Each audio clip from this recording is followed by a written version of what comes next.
ભગવાન તો અંતર્યામી હતા. ભગવાનને ખબર હતી કે આ પૂતના કાલકુટ નામનો વિષ પોતાની છાતી પર લગાડી અને ભગવાનને દૂધ પીવડાવવા આવી છે. છતાંય ભગવાન એના ખોળામાં રમ્યા. શું કામ રમ્યા? એના બે જ કારણ છે. પૂતનાની ગયા જન્મની ઈચ્છા પ્રભુએ આ જન્મે પૂરી કરી. પૂતના ગયા જન્મમાં બલી રાજાની પુત્રી રત્નમાલા હતી. જ્યારે ભગવાન વામન કાલું ઘેલું બોલતા હતા ત્યારે રત્નમાલાને થયું કે આવું બાળક મારે ત્યાં હોય તો હું એને ખોળામાં બેસાડીને રમાડે. ભગવાને વામન અવતારમાં કહ્યું, રત્નમાલા, તારી પણ ઈચ્છા હું પૂરી કરીશ. પરંતુ જેવા ભગવાન વામન માંથી વિરાટ થયા, રત્નમાલાના વિચારો બદલી ગયા. આને રમાડાય નહીં અને ઝેર પાઈને મારી નખાય. ભગવાન કહે, હું તારી આ ઈચ્છાને પણ સંપન્ન કરીશ. રત્નમાલાની ગયા જન્મની ઈચ્છા ભગવાને આ જન્મમાં પૂરી કરી. ભગવાન પૂતનાને સ્તનપાન કરાવવા લાગ્યા. ભગવાનને પૂતના સ્તનપાન કરાવવા લાગી, પણ પ્રેમ વિના દૂધ હોતું નથી. અને ભગવાને પોતે પૂતનાના પ્રાણ ખેંચવા લાગ્યા. ત્યારે તેનું શરીર આખું ખેંચાવા લાગ્યું. તે ભગવાનને કહેવા લાગી, મને છોડી દે, મને છોડી દે. ત્યાં તો ભગવાને તેના પ્રાણ શોષી લીધા અને તેનો ઉદ્ધાર કર્યો છે. મા યશોદાએ ઠાકોરજીને ન જોયા એટલે મા યશોદા હાંફળા ફાફડા થઈ દોડતા દોડતા બહાર આવે છે. સાથે ગોપીઓને લઈ જંગલના માર્ગે જાય છે. ત્યાં તો પૂતનાના શરીર ઉપર ભગવાનને રમતા જોયા છે. માં ભગવાનને લઈ સીધા જ ગૌશાળામાં ગયા. ગાયના સાણ અને ગૌમૂત્રથી લાલાને સ્નાન કરાવ્યું છે અને 7 વાર ગાયનું ઘસડું લાલા ઉપર ઘુમાવી લાલાની નજર ઉતારી. ગાયનું સાણ બહુ પવિત્ર છે. જ્યારે જીવ જન્મે ત્યારે છઠ્ઠીના દિવસે ગાયનું સાણ લીપે અને મૃત્યુ પામે ત્યારે પણ ગાયના સાણથી સોફો કરે છે. એટલે ગાયનું સાણ ખૂબ પવિત્ર છે. આપણે આપણા ઘરે ગાય ન બાંધી શકીએ તો કાંઈ નહીં, પણ સૂર્ય ઉગે અને આથમે તે પેલા રોજ ગાયને 25-50 રૂપિયાનું દાન પુણ્ય કરવું. કારણ તમે બધા સિટીમાં રહેવા આવી ગયા છો એટલે સિટીમાં તો ઘર નાના નાના હોય, ક્યાં ગાયો બાંધવી? જેણે જેણે ગાયો હતી ખેડૂતોને બધાએ કાઢી, પણ સંતો ગાયોને પાળે છે. સંતો પાસે 1 વીઘો ગાયને ઘાસ નાખવા માટેનું જમીન ન હોય તો એ સંતો પાસે કેટલી કેટલી ગાયો હોય છે. પહેલાના જમાનામાં ગાયોનું બધું પૂરું કોણ કરતા? રજવાડામાંથી રાજાઓ કરતા. પણ ત્યારે સમય બદલાઈ ગયો છે. રાજાને બદલે પ્રજા ગાયનું પૂરું કરે છે. ગાયનું ઘાસ નાખે, ગાયની સેવા કરે. તમે મારવાડમાં જાજો. મારવાડી લોકો ગાયની સેવા બહુ કરે. કોઈ ફેક્ટરી હોય, કોઈને ધંધો હોય, ગમે ત્યાં કોઈ પણ જાય, પણ પહેલા ગૌશાળામાં જઈ ગાયની સેવા કરી અને પછી જ ધંધે જાય છે. પાછું નાનું હુનું કામ નહીં. આવીને ગાયના ગોબર ઉઠાવે, ગાયનું વાસીદું વાળે, ગાયની ગૌશાળા ધોવે. આપણે શું કરીએ? કાંઈ નહીં. અને જે ગાયની સેવા કરતા હોય ને એ ક્યારેય બીમાર ન પડે. જે બીમાર માણસ 8 દિવસ ગૌશાળામાં રહે ને એ સાજો થઈ જાય એવું કહેવાય છે. કારણ કે ગાયના શ્વાસમાં ઓક્સિજન વધારે હોય છે.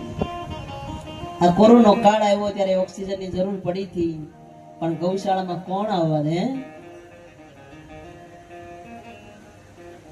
જે બીમાર માણસ હોય ઓક્સિજનની જરૂર પડતી હતી એ ક્યાંય પણ ગૌશાળા હોય ગાય બાંધતા હોય ગમાણ્યું હોય ત્યાં જઈને બેસતા હતા. વિચારો, ગાય એક પવિત્ર પ્રાણી છે અને એટલે જ ગાયને માં કહી છે.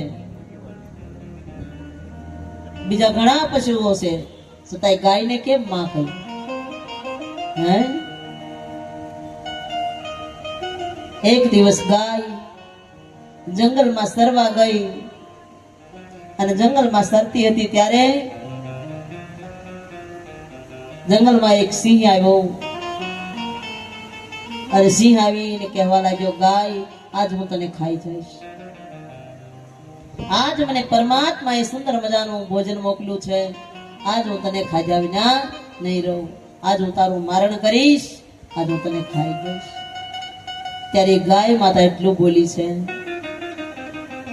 કે એ સિંહ, તું વનનો રાજા છો, તારે મને ખાવી હોય તો ખાજે, પણ મારે ત્યાં નાનું વાસરડું છે, હું એક વાર મારા વાસરડાને મળતી આવું પછી તું મને ખાશે. ત્યારે ગાય ને શેર કહેવા લાગ્યો, સિંહ વનનો રાજા, કે તારો શું ભરોસો, તું ન આવી હોય તો? ત્યારે ગાય માતાએ કીધું કે તમે મને જવા દો, હું મારા બાળકને એક વાર મળી અને સુંદર મજાનું દૂધ પીવડાવી એને મળી અને વાલ કરી પાછી આવીશ. જંગલનો રાજા ગાયની વાટે જંગલમાં ઉભો છે. હમણાં ગાય આવશે, હમણાં ગાય આવશે. અને ગાય ગામના ભાગોળે 4-5 ગાયો, 7-8 ગાયો કોકના ઉકરડાઓમાં કસરું વીણતી હતી, ખાતી હતી. ત્યારે ગાય પોતાના વાસરડાને દવડાવતી જાય છે અને આંખમાંથી ટપક ટપક આંસુ પડે છે. બીજી બધી ગાયો કહેવા લાગી કે તું આટલી ભોળી, તું આટલી સીધી અને તું રડે છે કેમ? ત્યારે ગાય માતા કહેવા લાગી કે બહેનો, જંગલનો વનરાજ મને મારી નાખવાનો હતો, પણ આજ હું મારા બચ્ચાને પેટ ભરાવવા માટે આવી છું અને હવે હું પેટ ભરાવી અને પાછી જાઉં, તમે મારા બાળકને સાચવજો. અમે ગાય બધી જ ગાયોને ભલામણ કરી પોતાના વાસરડાને બીજી ગાયો પાસે મેલી અને જંગલમાં પાછી આવે છે. અને જ્યારે પાછી આવે ત્યારે જંગલનો વનરાજ ગાયને આવતા જોઈ અને 4 ડગલા પાછો ઉઠી ગયો કે ગાય, આજથી જગતની માં છો તું, મારે તને ન ખવાય. તે તારું વસન પાડ્યું છે, તારા વાસરડાને તું ઘરે મૂકી અને મરવા સામે આવી છે, માં તને ન ખવાય. ત્યારથી ગાય માતાને માં કહેવામાં આવ્યું છે. કોઈ ભેંસને માં કહે, કોઈ ગધેડાને માં કહે, કૂતરાને માં કહે, ગાય માતાને જ માં કહેવામાં આવી છે. અને માં એ તો એવી હોય કે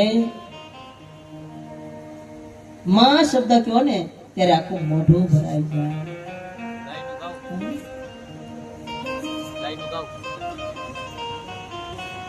માં એ તો માં, બીજા વગડાના વાસ.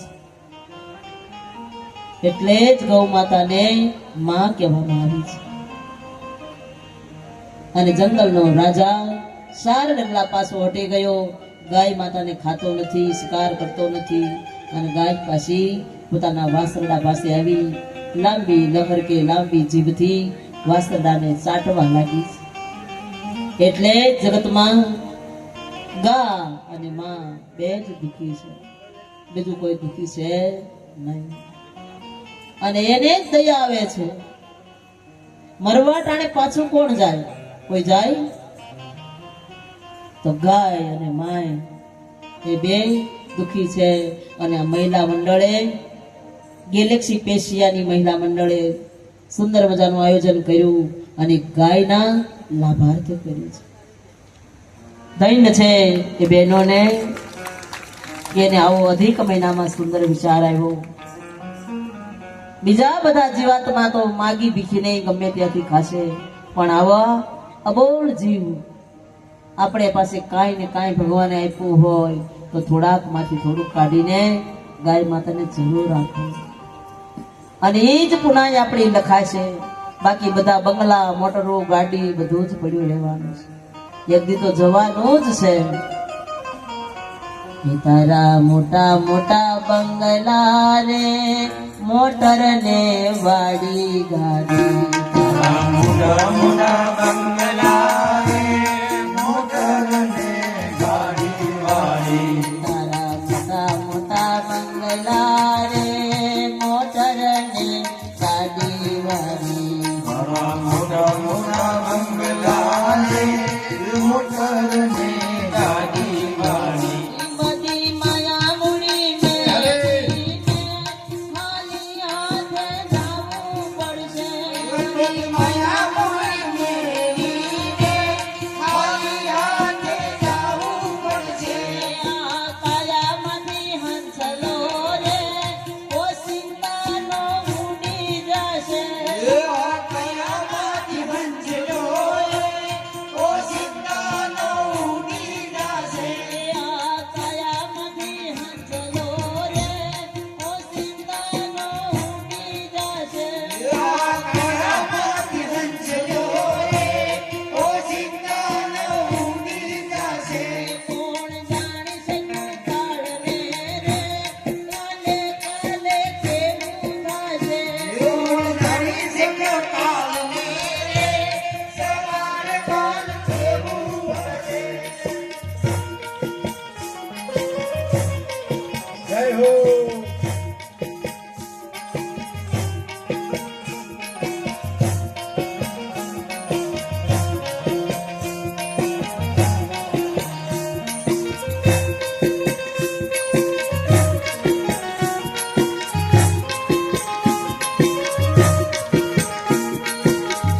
એટલે જ કીધું છે કે ભગવાને કાંઈ કહ્યું હોય તો બધું જ અહીંયા પડ્યું રહેવાનું છે, કાંઈ હારે આવવાનું નથી.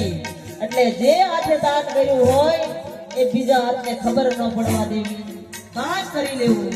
કાળ થપાટ મારશે કાળ, કોઈને ખબર નથી.